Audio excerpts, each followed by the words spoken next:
Video को like, channel को subscribe करके बेल आइकन में ऑल को प्रेस कर दीजिए।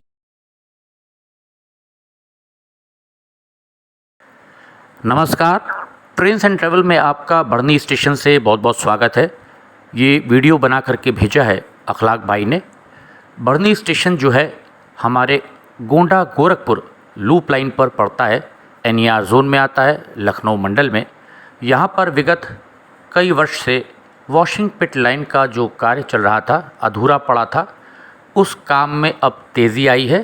कुछ कार्य शुरू हुआ है और हाल ही में, जैसा पूर्व में हमने वीडियो में भी आपको दिखा चुके हैं इस चीज़ को, कि जो रेल इलेक्ट्रिफिकेशन के कार्य यहाँ तक आगे पचपेड़वा तक कर लिए गए हैं पूरे शोहरतगढ़ से बढ़नी होते हुए।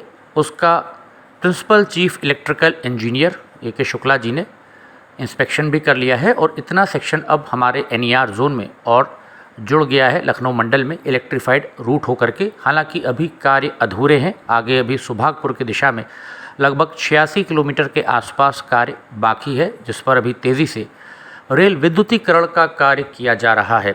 तो आज की वीडियो में हम लोग देखेंगे जो यहाँ पर नया ट्रैक और डाला जा रहा है उसकी क्या प्रोग्रेस है, क्योंकि बढ़नी से गोरखपुर जंक्शन तक डेमू ट्रेन भी चलाई जाती है। ये यहाँ की वॉशिंग पिट लाइन है। विगत कई साल से इसका निर्माण कार्य चल रहा था, कोविड में काम बंद हो गया था। अब फिर से कुछ कार्य शुरू हुआ है ताकि यहाँ बढ़नी स्टेशन पर रेलगाड़ियों का रख रखाव किया जा सके और ट्रेन्स यहाँ से ऑपरेट की जा सके। और चूँकि बढ़नी नेपाल बॉर्डर के बहुत करीब है, तो भारत सरकार को चाहिए बढ़नी से कपिलवस्तु, जो यहाँ से अगर आप बाई रोड जाते हैं तो लगभग 45 किलोमीटर पड़ता है नेपाल में, जो कि लुम्बिनी प्रोविंस में आता है नेपाल के कपिलवस्तु। और लुम्बिनी, जैसा आप सब जानते हैं, भगवान बुद्ध की जन्मस्थली रही है, तो वहाँ तक काफ़ी सारे पर्यटक भी जाते हैं, बढ़नी होकर के जाते हैं नेपाल।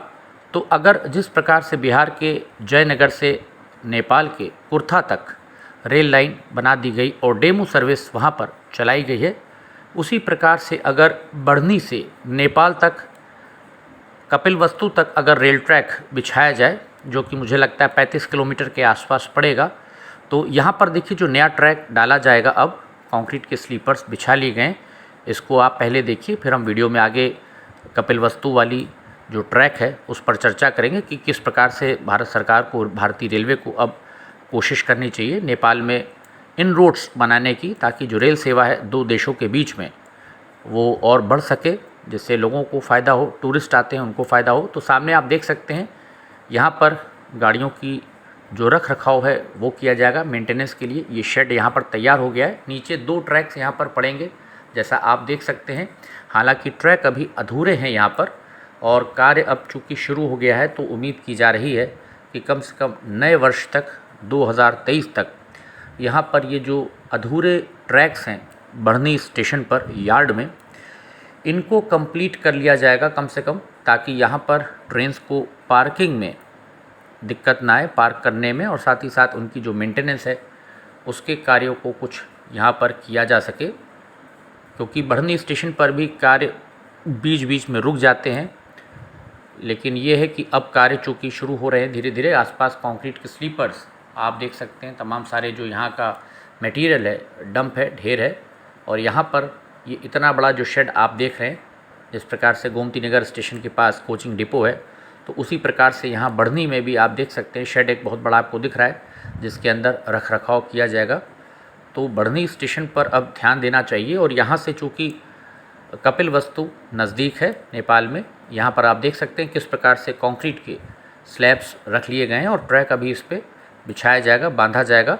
तो काम कुछ शुरू हुए हैं, कुछ वॉशिंग पिट लाइन का कार्य शुरू हो गया है और उम्मीद की जा रही है कि अब जल्दी ही इन अधूरे पड़े कार्यों को कंप्लीट करेंगे। ये गोरखपुर और बढ़नी के बीच में चलने वाली डेमू ट्रेन है।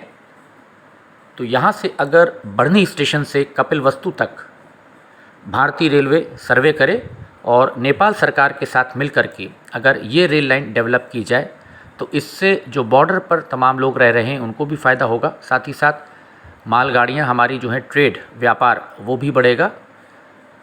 सामान सीधे नेपाल में आप उतार सकते हैं, वहाँ पर गुड्स साइडिंग बन जाए कपिलवस्तु में, तो नेपाल सरकार को भी फ़ायदा होगा।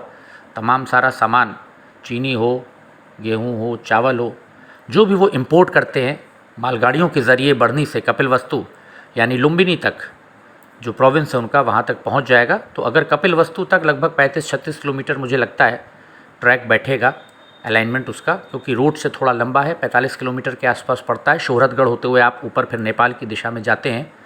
तो यहाँ से अब कोशिश करनी चाहिए भारत सरकार को, जिस प्रकार जयनगर कुर्था के बीच में रेल लाइन पर शुरू हो गया है वहाँ पर डेमू सर्विस, उसी प्रकार से बढ़नी से कपिलवस्तु तक डेमू सर्विस ट्रेन सेवा शुरू की जा सकती है दोनों देशों के बीच में, क्योंकि नेपाल हमारा मित्र देश है और नेपाल की संस्कृति और हमारी संस्कृति काफ़ी पुरानी है, मिलती जुलती है, दोनों के कल्चर काफ़ी कुछ आपस में।